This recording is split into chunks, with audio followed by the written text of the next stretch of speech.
We do everything in our lives seated now. And our health is the worst in known human history, in known Homo sapien history.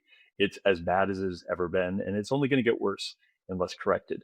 So to me, that's a fairly sizable global challenge that needs to be addressed.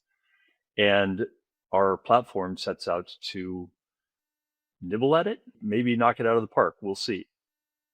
Okay, so you've built something called MEK, a full body motion platform that provides force feedback for immersive VR experiences.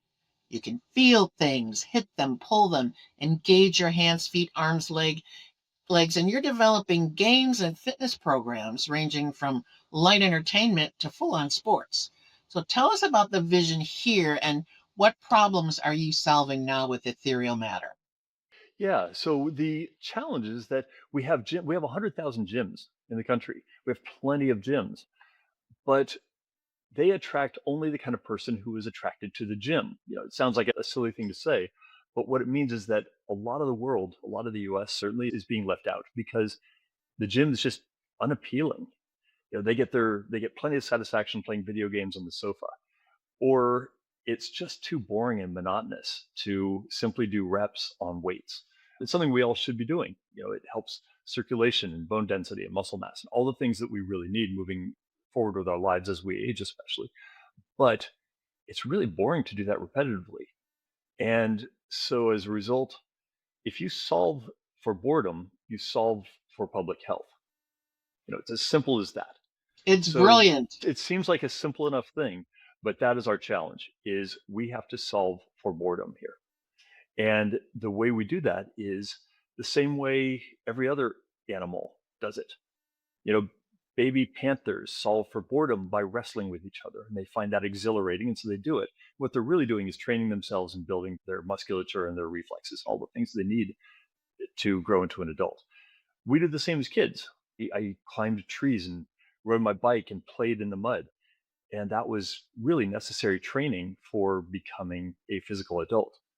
The challenge is that the digital age gave us play in the form of sitting on the sofa with a phone or an iPad. And play is great unless the price of admission is spending your childhood immobile, in which case it's a massive global health consequence. And that's what we're certainly seeing now. Yeah, and you have many parents listening right now saying, "Oh yes, help me get my kid off the sofa." Yeah, I'm one myself. And even with my kind of hypersensitivity to the topic, it's still a battle. It's still something I wrestle with because games are designed for addiction. They are very smartly designed to draw you in and keep you there. So you said that many VR experiences fall into that one-hit wonder category. It's fun once, but no real urge to repeat. And that the MEK, which I'd love to know what that stands for, is different because it's a universal motion platform that can support any experience within the full range of human motion. So talk more about that. What kind of experiences are you building? Yeah, so we set out to create something that was not limited in what it could offer. We wanted something that could offer any kind of activity that we could dream up. And that activity would be a hybrid of something physical, like essentially the invisible equivalent of a gym workout, but also something that's really fun that you want to do anyway.